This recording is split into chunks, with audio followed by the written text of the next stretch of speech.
अध्याय 4 विश्वासघाती राजा। अफगानों का मानना था कि जब ताकत और क्रूरता की बात आती है तो अब्दाली के साथ सिर्फ एक नाम गूंजता था, सरदार खान। अफवाह थी कि उसके पास 10 घोड़ों की ताकत थी और वह अपने दुश्मनों पर 100 भूखे मगरमच्छों की क्रूरता से हमला करता था। यह एक गर्म दिन था और सूरज उनके सिर पर था। अहमद शाह अब्दाली के सेनापति सरदार खान ने जब अब्दाली के प्रमुख रणनीतिकारों में से एक जुगल किशोर की ओर अपना रास्ता बनाया तो भव्य तंबू का कपड़ा सरसराया। सरदार खान एक बहुत ही लंबा और बहुत बड़ा कद वाला व्यक्ति था। उसका जख्मी चेहरा और विशाल व्यक्तित्व उसके खिलाफ खड़े किसी भी व्यक्ति की रीढ़ में सिहरन पैदा कर सकता था। उसका हार उसके माथे पर भारी था, जो उसके उच्च पद का प्रतीक था, और उसकी पोशाक अलंकृत और भव्य थी। हालांकि जुगल किशोर शारीरिक रूप से सरदार की तरह भव्य नहीं थे, लेकिन उनके पास शांत शक्ति और बुद्धिमत्ता से चमकती हुई आंखें थीं। उनके होठों पर हल्की सी मुस्कान कभी नहीं रुकी, और वे एक सैन्य रणनीतिकार की तुलना में शतरंज के मास्टर अधिक लग रहे थे। विशाल तंबू के अंदर, जो एक अस्थायी युद्ध कक्ष के रूप में कार्य करता था, सरदार खान ने विजयगढ़ और हरिपुर के हिंदू राज्यों को उखाड़ फेंकने की अपनी योजना बनाई। एक बड़ी मेज पर फैले नक्शों और सेना, पशुओं और तोपखाने को दर्शाने वाले छोटे छोटे पत्थरों से शक्ति और ताकत का एक भव्य दृश्य निर्मित हो रहा था। जुगल, हमें कम से कम 8000 आदमी, 500 घोड़े, 50 तोपें और 250 ऊंट चाहिए। सरदार खान ने तंबू के अंदर अपनी आवाज गूंजते हुए मांग की। जुगल ने सहज भाव से मुस्कराते हुए कहा, जुगल किशोर जी। जुगल ने कहा, क्या? सरदार खान ने असमंजस में पूछा। जुगल किशोर जी, जुगल ने दोहराया। सरदार ने शांत रहने की कोशिश की, लेकिन उसके हाव भाव से उसकी हताशा झलक रही थी। उसने अपनी जीभ काटते हुए दोहराया, मुझे कम से कम 8000 आदमी, 500 घोड़े, 50 तोपें और 250 ऊंट दे दो। जुगल किशोर जी, जुगल ने अपने स्वर में अंतिम रूप से उत्तर दिया, 4000 आदमी, 200 घोड़े, 20 तोपें और 100 ऊंट। लेकिन यह मेरी मांग का आधा भी नहीं है, सरदार ने गुस्से से कहा। तुमने जो मांगा था, वह तुमने मांगा था, सरदार खान, एक ऐसी सेना जो हमारे भंडार को खत्म कर देगी। आपने जिस आकार की सेना की मांग की है, क्या आप 2 छोटे राज्यों पर हमला करने जा रहे हैं, या आप अहमद शाह अब्दाली के खिलाफ युद्ध छेड़ने की योजना बना रहे हैं? जुगल शांत रहा और मुस्कुराता रहा, जिससे सरदार और भी क्रोधित हो गया। मैं आपको याद दिला दूं कि विजयगढ़ और हरिपुर की सेनाओं का संयुक्त आकार मेरी जरूरत से बहुत बड़ा है, सरदार ने जवाब दिया। आपको कैसे यकीन है कि सेनाएं एकजुट हो जाएंगी? जुगल ने सरदार खान की बुद्धि पर सवाल उठाते हुए पूछा। सरदार की गहरी आंखें सिकुड़ गईं। हम कुछ भी संयोग पर नहीं छोड़ सकते। हमें संख्या में क्रूरता और ताकत की जरूरत है, लेकिन वही परिणाम उन आधी संख्याओं के साथ प्राप्त किया जा सकता है। जुगल की आवाज अभी भी शांत थी। मैं असहमत हूँ, सरदार ने जवाब दिया। हम अपनी सेना के बल पर ही उनका मनोबल नहीं तोड़ सकते। उन पर विजय पाना एक तरीका है, लेकिन इसके और भी तरीके हैं, जुगल ने रहस्यमयी लहजे में जवाब दिया। तुम्हारे ये गुप्त तरीके, ये निराशाजनक हैं, सरदार चिल्लाया। उसका धैर्य कम होता जा रहा था। हमें कार्रवाई की जरूरत है, भ्रम की नहीं। जुगल किशोर ने इस तरह दूसरी ओर देखा मानो सरदार अदृश्य हो गया हो।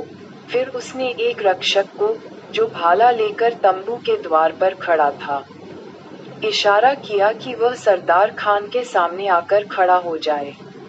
तुमने जितनी सेना की मांग की है, उसके हिसाब से यह रक्षक भी हमारे लिए विजयगढ़ और हरिपुर जीत सकता है, जुगल ने सैनिक की ओर इशारा करते हुए कहा। जब महान सेनापति सरदार खान नेतृत्व कर रहा है, तो इसकी क्या जरूरत है? जुगल ने सरदार खान को ताना मारते हुए कहा, ये युद्ध है। सरदार ने गुर्राहट के साथ कहा। उसका चेहरा जुगल के लगातार अपमान से गुस्से से लाल हो गया था। युद्ध सबसे बड़ी पहेली है सरदार, इसे ठीक से हल करो और जीत तुम्हारी होगी, जुगल ने शांत भाव से जवाब दिया, बिना नजरें मिलाए। तुम्हारा जो तरीका है, लेकिन याद रखो, अगर हम ये लड़ाई हार गए, तो इसकी जिम्मेदारी तुम्हारे हाथ में होगी, सरदार ने चेतावनी देते हुए कहा और जाने के लिए मुड़ गया। तुम गलत हो, यह मेरे लिए जीत जीत की स्थिति है।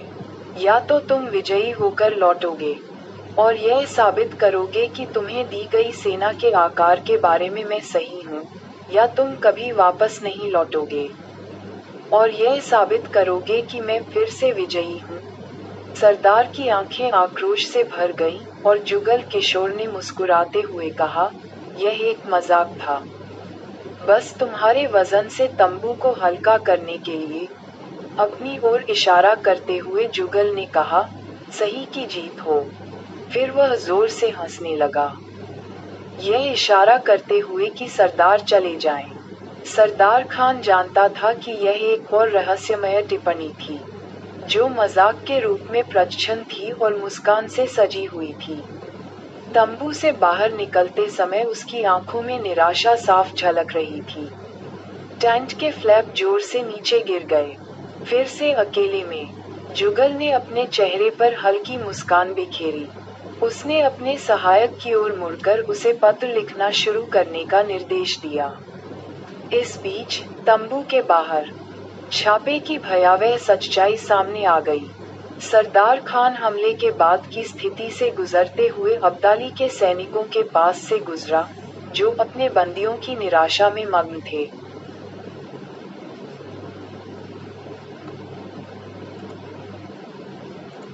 हिंदू पुरुष बंधे हुए और असहाय, अकथनीय पीड़ा के अधीन थे। उनकी पीड़ा भरी चीखें भारी हवा में गूंज रही थीं। महिलाओं को दूसरे टेंटों की ओर ले जाया जा रहा था। उनके चेहरे पीले और आतंक से पीड़ित थे। ये भयावह दृश्य उस विशाल शिविर के भीतर होने वाली सुनियोजित बातचीत के बिल्कुल विपरीत था। इस बीच विजयगढ़ के ऊपर का आकाश हजारों टिमटिमाते दियों से जगमगा रहा था। उनकी गर्म चमक उनकी परंपरा और संस्कृति की भव्यता और सुंदरता को दर्शा रही थी।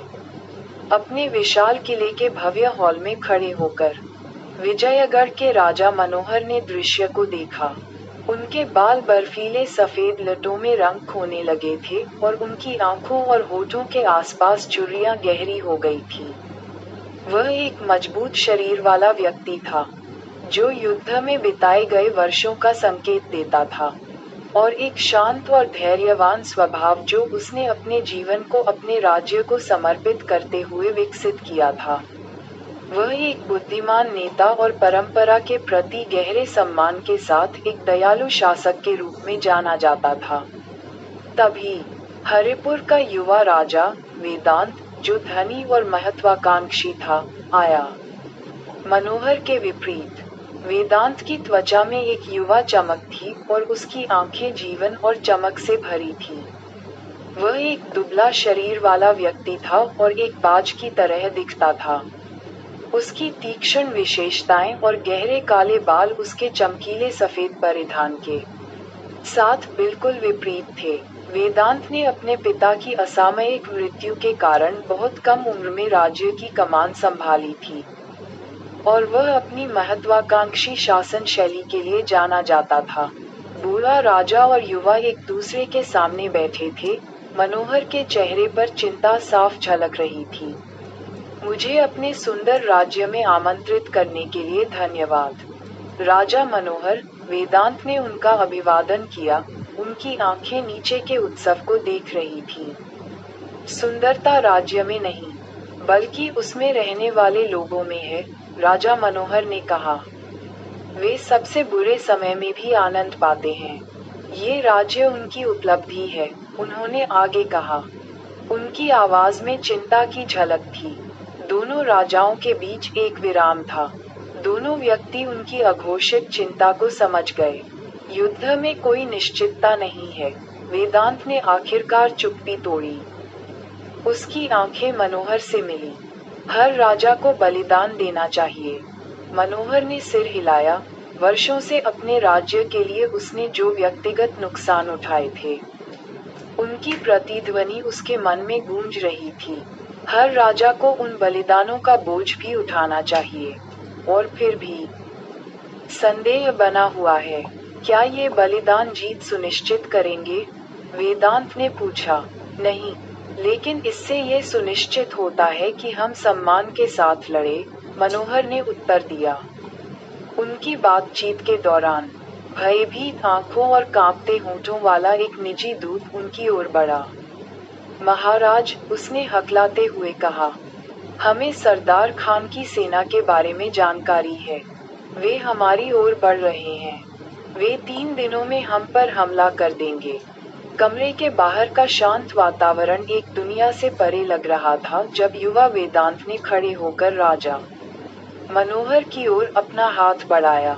हरिपुर के सूखे के दौरान आपके राज्य का हर व्यक्ति मेरे लोगों के लिए आधा पेट भोजन पर जीवित रहा। हम इसके लिए आपके ऋणी हैं। राजा मनोहर, वेदांत ने कहा। राजा मनोहर ने गर्व और आत्मविश्वास से जवाब दिया, ऐसे अनगिनत उदाहरण हैं जब आपके पिता और मैंने जरूरत के समय एक दूसरे का साथ दिया। इस वजह से विजयगढ़ और हरिपुर का एक अनूठा इतिहास है कि वे कभी किसी युद्ध में पराजित नहीं हुए। एक बार फिर, इन कठिन समय में, हमारे राज्य एक साथ खड़े हों। किसी को अब्दाली को रोकने के लिए खड़ा होना चाहिए, अन्यथा वह पलक झपकते ही हर हिंदू राज्य को मिटा देगा। मुझे पूरा विश्वास है कि हम सब मिलकर सरदार खान के नेतृत्व वाली उसकी सेना को हरा देंगे। मैं जानता हूँ कि मेरे पिता विजयगढ़ के साथ मिलकर लड़े होते। वेदांत ने मनोहर का हाथ थामते हुए कहा, तुम्हारे शब्दों से मुझे शक्ति मिलती है। विजयगढ़ इस एकजुटता के कार्य को कभी नहीं भूलेगा, मनोहर ने राहत महसूस करते हुए कहा। अब कृपया मुझे हरिपुर वापस जाने की अनुमति दें, ताकि हमारे साझा दुश्मन का स्वागत करने का समय आने से पहले मैं वापस लौट सकूं, वेदांत ने अनुरोध किया। वेदांत के विदा लेते ही मनोहर ने अपने सलाहकारों की ओर देखा। उनकी आवाज धीमी थी। अफगान 3 दिन में विजयगढ़ आ रहे हैं। युद्ध के लिए सेना तैयार करो। विजयगढ़ और हरिपुर एक बार फिर साथ मिलकर लड़ेंगे। विजयगढ़ के वातावरण में खुशी और जश्न के माहौल के बावजूद किले की दीवारों के भीतर युद्ध की योजना बनाई जा रही थी, गठबंधन बनाए जा रहे थे और जानों को दांव पर लगाया जा रहा था।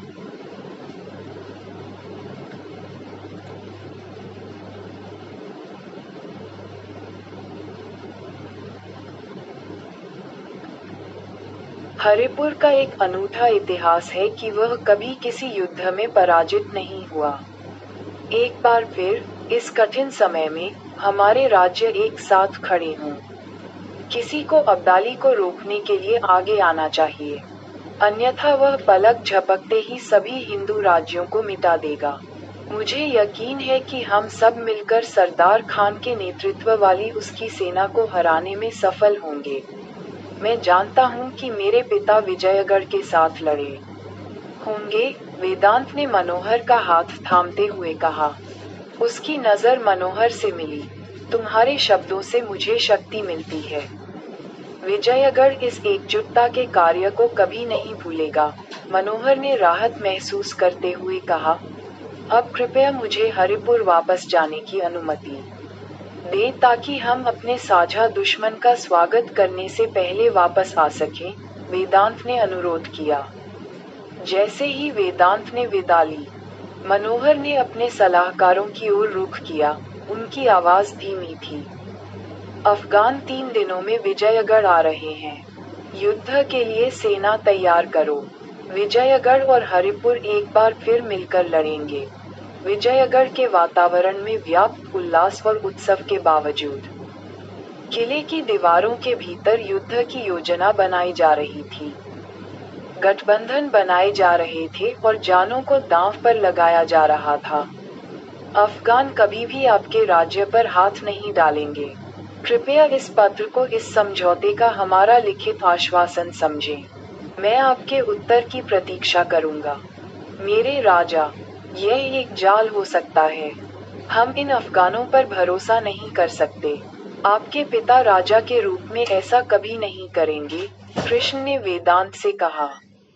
एक राजा के रूप में मेरे लोगों का जीवन पहले आता है। मैं अपने लोगों की रक्षा और अपने राज्य को बचाने के लिए जो कुछ भी करना होगा, करूंगा। मेरे पिता मर चुके हैं और उन्होंने मुझे, अपने बेटे को, प्रभारी छोड़ दिया है। राज्य के हर एक व्यक्ति की रक्षा का भार किसके ऊपर है? हार का भार किसके ऊपर है? निश्चित रूप से एक मरे हुए व्यक्ति के ऊपर नहीं। हैरान, कृष्ण ने वेदांत को समझाने की कोशिश की।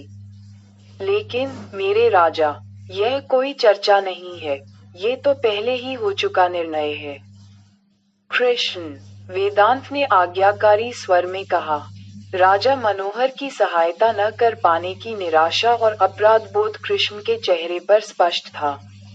तब वेदांत ने तुरंत चर्मपत्र और कलम की मांग की।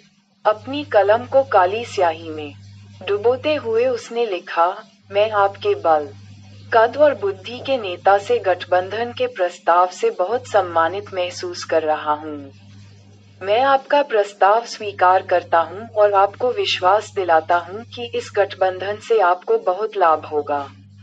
हरिपुर से आप संतुष्ट रहेंगे। विजयगढ़ पूरी तरह से आपका होगा। अफगान कभी भी आपके राज्य पर हाथ नहीं डालेंगे। कृपया इस पत्र को इस समझौते का हमारा लिखित आश्वासन समझें। मैं आपके उत्तर की प्रतीक्षा करूंगा। मेरे राजा, यह एक जाल हो सकता है। हम इन अफगानों पर भरोसा नहीं कर सकते। आपके पिता राजा के रूप में ऐसा कभी नहीं करेंगे, कृष्ण ने वेदांत से कहा। एक राजा के रूप में मेरे लिए लोगों का जीवन सबसे पहले आता है। मैं अपने लोगों की रक्षा और अपने राज्य को बचाने के लिए जो भी करना होगा, करूंगा। मेरे पिता मर चुके हैं और उन्होंने मुझे, अपने बेटे को, सारा कार्यभार सौंप दिया है। राज्य के प्रत्येक व्यक्ति की रक्षा का भार किसके कंधों पर है? पराजय का भार किसके कंधों पर है? निश्चित रूप से मृतक के कंधों पर नहीं। चौंककर कृष्ण ने वेदांत को समझाने की कोशिश की, लेकिन मेरे राजा, यह कोई चर्चा नहीं है, ये तो पहले से लिया गया निर्णय है। कृष्ण, वेदांत ने आज्ञाकारी स्वर में कहा। राजा मनोहर की सहायता न कर पाने की निराशा और अपराध बोध कृष्ण के चेहरे पर स्पष्ट था। तब वेदांत ने तुरंत चर्मपत्र और कलम की मांग की। अपनी कलम को काली स्याही में डुबोते हुए उसने लिखा, मैं आपकी शक्ति, कद और बुद्धि के नेता से गठबंधन के प्रस्ताव से बहुत सम्मानित महसूस कर रहा हूँ। मैं आपका प्रस्ताव स्वीकार करता हूँ और आपको विश्वास दिलाता हूँ कि इस गठबंधन से आपको बहुत लाभ होगा। आप हरिपुर से संतुष्ट होंगे। विजयगढ़ आपका होगा। वेदांत के विश्वासघात की खबर सुनकर मनोहर की शांति भंग हो गई। हरिपुर, जो उसका विश्वसनीय सहयोगी था, उससे विमुख हो गया था। इस विश्वासघात से दुखी मनोहर अब अपने लोगों के लिए शांति स्थापित करना चाहता था। जो जीत एक आशाजनक जीत थी, वह अचानक वहां खड़े हर व्यक्ति के लिए आत्मघाती मिशन बन गई, जो अपने राजा पर भरोसा कर रहा था। अपने सदमे और निराशा को छिपाते हुए वह अपने दूत की ओर मुड़ा। उसकी आवाज स्थिर थी, फिर भी उसमें तत्परता की भावना थी। मेरे लिए चर्मपत्र और स्याही लाओ, उसने आदेश दिया। उसने खून की जगह स्याही और युद्ध की जगह शब्दों को चुना। तलवारबाजी के वर्षों से कठोर हो चुकी उसकी उंगलियों ने कलम को पकड़ लिया और उसने खुद सरदार खान को एक संदेश लिखना शुरू कर दिया। प्रत्येक शब्द उसके राज्य के भाग्य का भार था। ये संदेश अपने लोगों को बचाने का उसका अंतिम प्रयास था, और उसके भीतर उथल-पुथल के बावजूद उसका दृढ़ संकल्प अडिग रहा। वह जानता था कि इस अग्नि और रक्त की परीक्षा में वह न तो डर सकता है और न ही निराशा, केवल अपने पुरुषों, महिलाओं और बच्चों के लिए शांति की आशा कर सकता है। इस युद्धविराम की पेशकश के साथ सौंपे गए दूतों ने सरदार खान के शिविर में अपना रास्ता खोज लिया। अजा और शंभू जी, हालांकि अलग अलग रास्तों पर थे, अब गोकुल से केवल एक दिन की यात्रा दूर थे। प्रत्येक कदम के साथ अजा का इंतजार छोटा हो रहा था। शंभू जी को आखिरी बार देखे हुए महीनों हो गए थे। ये शुक्ल पक्ष से एक दिन पहले था और गोकुल की सड़कें पहले से ही नागा साधुओं और साध्वियों से भरी हुई थीं। भोजन और आश्रय प्रदान करने के लिए पूरे शहर में शिविर स्थापित किए गए थे। गोकुल के निवासियों ने भी अगले दिन भव्य पूजा की तैयारियों में उत्साह के साथ भाग लिया और नागा साधुओं का सम्मान और कृतज्ञता के साथ स्वागत किया।